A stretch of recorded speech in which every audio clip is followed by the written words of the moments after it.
Hey guys, welcome back to the channel. Today we're going to talk about putting an auxiliary transmission cooler on a vehicle that's equipped with a 4L60. We're also going to talk about common issues that cause 4L60s to overheat, a design flaw from the factory that I don't agree with, and we get away from it. We're going to show you what we do. The biggest thing is on the 4L60s, if your 4L60 tends to get hot, unless your vehicle was equipped with a tow-in package and has an auxiliary cooler in front of the AC condenser behind the grill, then what they did was they ran the transmission cooler lines to a tank inside the radiator.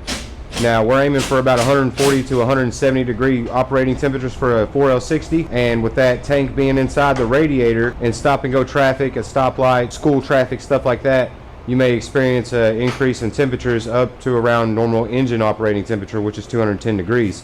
The reason that is because that coolant is circulating around that tank inside the radiator, not actually cooling but inducing more heat for the transmission. Once the transmission's on the highway and you have air going through, bring engine temps down a little bit, and you have a higher amount of line pressure being delivered as you're driving, then the transmission is able to cool down a little bit. But I'm a firm believer temperature is one of the main things to kill a 4L60. I mean, they burn up. They'll burn up in a heartbeat. So what we do is we get an auxiliary cooler like this, and we will install it in front of the AC condenser, and we completely bypass the lines coming from the trans going to the radiator. Now a lot of the times we will cut them right down in front of the engine and put a compression fitting on them and then just run a soft line up. But in this particular case, we're doing all new AN lines from the transmission all the way up to the auxiliary cooler. Now this should help with his transmission temps tremendously. If you've got a transmission getting hot in your 99 to 2009 GM full-size vehicle or SUV, this might be something you need to look into. If you're burning up transmissions left and right,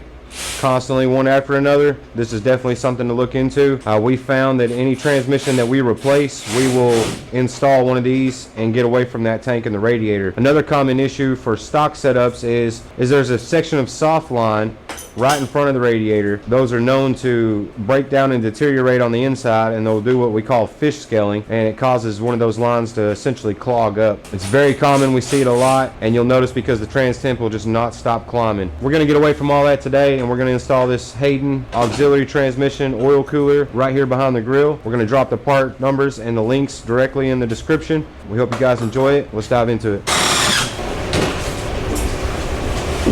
Alright, so we've got this Hayden cooler. It does come with some fittings and whatnot to be able to splice in the soft line like we were talking about with the compression fittings. We'll climb underneath and kind of show you what we do down there.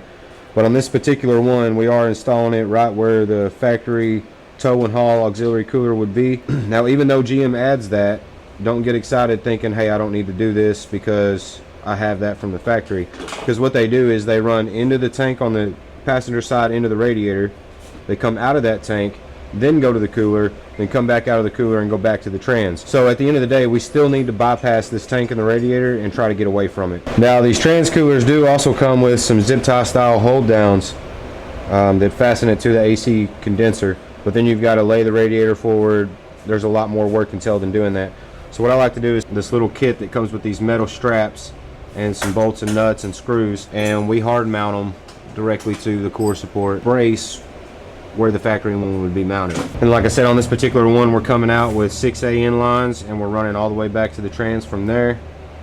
We're going to delete all the hard line and get away from it, along with the 2 soft lines right in front of the radiator. Now this is right here in front of the engine under the fans and radiator. If you're not replacing all of your lines, you would splice in somewhere right here, put 2 compression fittings on that have Barb ends on it, and that's where you'd run your soft line up from.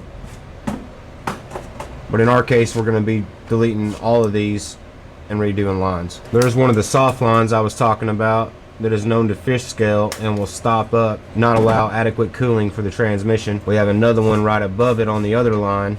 I don't know if you can see it up there. And we do have a leak sprung, some seepage coming from this one down here. The crimps are known to fail on these over time, and that's one reason we're getting away from them and go ahead and doing new lines. Now, if you're looking to keep the stock lines from there back and do the compression fittings, you'll be looking for something like this. Get you guys a part number here. These are Dorman. They come in a 2-pack, so you have both of them that you need. The part number is 800-035. They go on a 3/8 line, and then they have a barbed end for 3/8 hose.